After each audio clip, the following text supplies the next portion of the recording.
I think one of the most under the radar teams this year has been the Toronto Raptors, and I don't know why a lot of people haven't been talking about them. It's kind of crazy to think because they're right now they're actually second in the Eastern Conference behind the Boston Celtics, and right now they're actually above the Cleveland Cavaliers. And I know every year the Toronto Raptors that every year they do well, and at the end the people don't really care because they know either Cleveland's gonna sweep them or someone else is gonna beat them in the playoffs.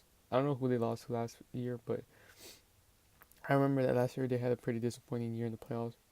Um, I feel like Toronto's be, before the Celtics became so good.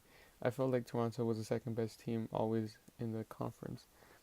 Um, but of course, I think in 2015 the Hawks were the best team, and then they got swept by the Cavs, and then 2016 I think the Raptors were they made it to the conference finals.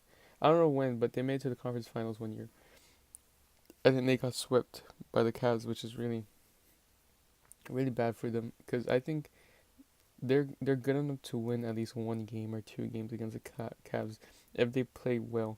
And of course, this year they become a much different team. They pass the ball a lot more. Then it's not so much ISO ball. DeMar DeRozan used to just dribble up the court and try to find a shot in the mid range, or pass it out and contested three, or they would run a simple play. But that just never worked for them. This year, they have they've they traded DeMar Carroll, and they're starting OG Anunoby at small forward, which is really good for them. He's a great 3-and-D guy. His 3 pointers coming in. He's a great defensive player. He's athletic, but another player that's been helpful for them that they acquired over the offseason in free agency. I think they signed him. I don't know if they traded for him. I forgot. Actually, I think they traded for him. I think they traded Corey Joseph for CJ Miles to the Pacers. Um, but CJ Miles has been a great acquisition for them. He's been he knocks down almost every three, but he shoots a lot of threes. He makes a lot of threes, and it's been very helpful for them.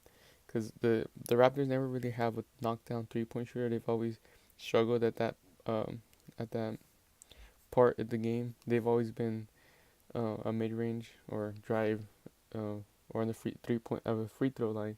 Because DeMar DeRozan gets to the free throw line a lot. But another difference has been Kyle Lowry. He's not been so much of a scorer anymore.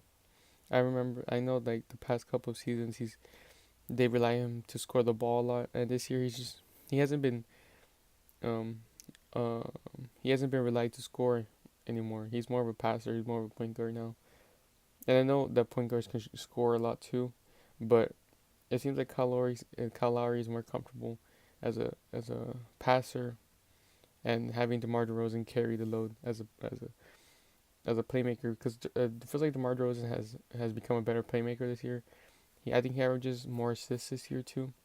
I just feel like the Raptors have a better chance this year than any other year to get to the conference finals. And I don't know, maybe surprise the Cavs, which I doubt that, but it just sucks that the Celtics also seem to be having a great season. I think a great playoff series would be the Celtics versus Raptors. I think the Celtics would end up winning that because they have a better defense.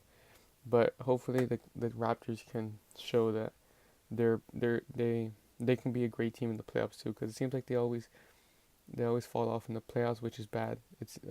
I really want the Raptors to do good because it seems like every year they just do bad in the playoffs, and they finally need a good season to end on a good note in the playoffs.